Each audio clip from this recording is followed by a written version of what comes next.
Jumpa lagi di TV. Ini adalah Huawei P50 Pro atau P50 Pro, smartphone terbaik dari Huawei yang hadir resmi di Indonesia di awal tahun 2022 ini. Kalau Huawei udah pada tahu lah ya betapa hebatnya kameranya si Huawei nih. Tapi yang mungkin belum tahu itu mungkin mengenai tips bagaimana cara memaksimalkan penggunaan smartphone ini. Atau mungkin ada yang pengen tahu sebelum beli ini fitur-fitur lebih lengkapnya lagi itu apa aja sih? Terutama dari fitur kameranya. Yuk kita bahas.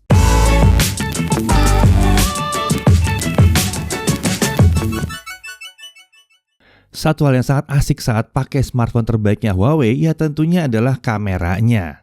Huawei melakukan riset dan pengembangan gila-gilaan di sektor kamera. Jadi gak heran kalau banyak yang mengklaim bahwa dia juaranya soal kamera, terutama untuk urusan fotografi. Di video sebelumnya kita sudah lihat sekilas kemampuan kameranya. Di sini kami ingin lebih ngasih tips dan trik memaksimalkan fitur-fitur kameranya. Kami tahu mayoritas pengguna akan buka app kamera, pakai mode auto, jepret dan selesai. Urusan itu nggak perlu diragukan lagi. Memang mode auto di kameranya Huawei ini udah luar biasa. Nggak pakai ribet, tahu-tahu foto udah bagus aja. Tapi kalau kita mau meluangkan sedikit waktu untuk eksplorasi fitur kameranya, kita bisa bikin konten yang lebih keren lagi. Langsung kita cek ya. Yang pertama ada portrait mode. Saat kita lagi mau foto objek manusia, terutama foto close up wajah, akan lebih keren kalau kita masuk ke mode portrait ini. Setel jarak zoom kedua kali, ini akan bikin foto lebih keren ketimbang wide karena nggak banyak distorsi gitu. Lalu kita buka bagian effects. Nah, di sini kita bisa pakai macam-macam model bokeh. Ada yang kayak begini, ada juga yang kayak begini nih, dan ada yang bisa juga kayak begini. Keren kan ya? Personally, kami sih suka yang swirl ini ya, bokehnya lebih berasa keren gitu. Tentunya bokeh ini penting sebenarnya karena ini membuat objek utama jadi lebih tampil. Oke, nah kemudian kamera utama itu memang jadi kamera default yang umumnya paling sering digunakan ya. Masih banyak yang belum ngerti kalau satu sudut pandang itu nggak selalu pas untuk semua skenario. Nah, misalnya butuh detail tertinggi, jelas pakai kamera utama di sini karena selalu lebih bagus. Lagi mau shoot pemandangan atau landscape, pindah ke kamera ultrawide dengan tekan tombol yang ini, baru mulai jepret. Hasil fotonya akan lebih dramatis. Mau lihat objek dari jarak jauh, tinggal mainin zoomnya aja di sini. Asik ya kalau bisa nge-zoom gini ya. Tapi personally yang lebih bermanfaat buat kami itu rasanya tuh adalah tele untuk foto close up wajah orang. Tele 3,5 kalinya dibikin sudut pandang yang pas untuk foto orang atau portrait. Zoom digital dari kamera utamanya memang udah keren, tapi kalau diadu detailnya ya nggak sebaik kamera zoom khususnya seperti ini ya.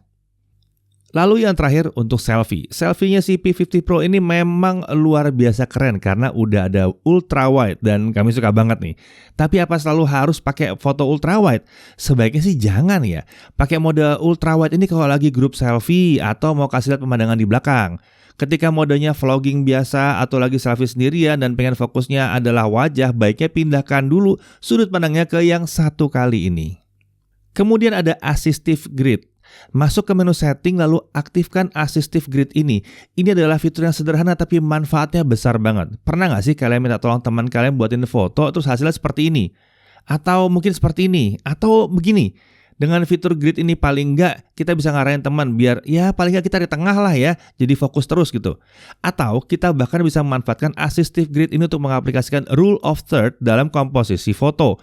Intinya sih posisikan objek utama di titik-titik perpotongan garis assistive grid untuk membuatnya jadi tampil lebih dominan. Kemudian ada slow motion. Nah, kalau kalian pengen videonya lebih sinematik, resep sinematik paling mudah banyak dipakai oleh vlogger atau filmmaker adalah slow motion. Super gampang pakainya.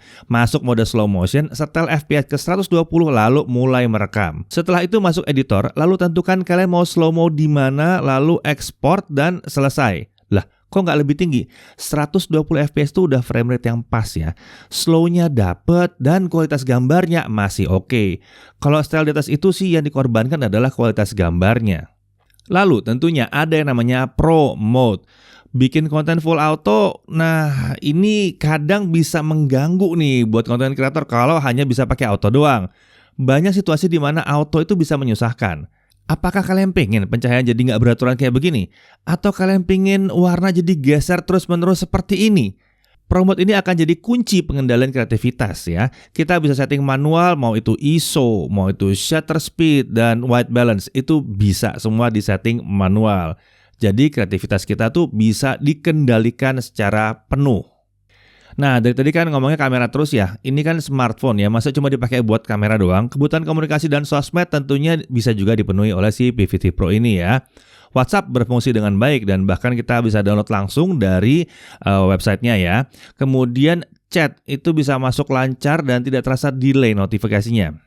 Lalu Instagram, sejauh ini kami pakai berfungsi normal dan nggak berasa ada masalah yang aneh-aneh. Facebook juga aman, berfungsi dengan normal. TikTok, wah tentu aman banget di sini.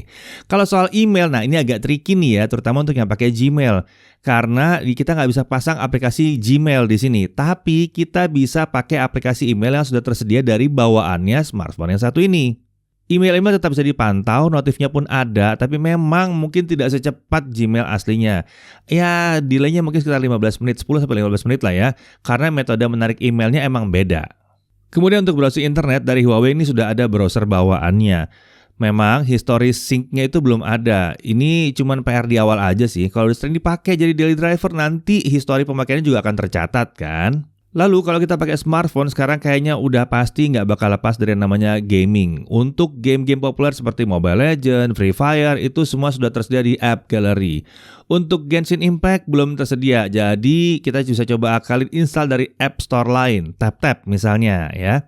Nah untuk urusan performa ya udahlah ya, berkat Snapdragon 888 yang dipakai di sini, kemampuan grafisnya juga udah bisa melibas mayoritas game-game masa kini yang terberat sekalipun. Tapi perlu diingat yang namanya smartphone Huawei, jangan lupa nyalain performance mode-nya biar performanya bisa lebih ngegas lagi. Nah, kemudian untuk yang nonton YouTube, untungnya kalian masih bisa akses ini via G-Space atau pakai browser. Dan berkat speaker stereonya, mau dengar lagu, nonton musik jadi mantep. Ini peningkatan yang kita tunggu-tunggu ya, karena yang sebelumnya seri P-nya nggak punya stereo speaker. Nah, pokoknya kalau udah masalah aplikasi Huawei, sekarang tuh udah jauh lebih lengkap dan relatif lebih mudah kalau kita pakai Huawei App Gallery. Mau cari aplikasi favorit, baik itu untuk komunikasi, entertainment, sampai productivity itu juga ada. Mencari aplikasi yang belum tersedia juga mudah. Langsung search di kolom pencariannya Huawei App Gallery aja. Kita akan langsung diarahkan ke website official atau third party. Mau pakai aplikasi Google, kita bisa pakai G-Space. Pokoknya sekarang semua ada di Huawei App Gallery. Oke, jadi itu dia ya beberapa tips dan trik agar kita bisa lebih memaksimalkan si Huawei P50 Pro ini. Oh ya, sebelum video ini ditayangkan kita juga udah ada pembahasan mengenai P50 Pro juga. Pastikan sudah pada menyimak yang sebelumnya ya. Sementara kalau kalian penasaran mengenai cara menggunakan smartphone Huawei tanpa Google, kalian bisa juga cek kedua video ini. Oke, semoga video satu ini bermanfaat. Sampai jumpa lagi di video berikutnya. Saya Didi Irfan, Jagat Ribut TV.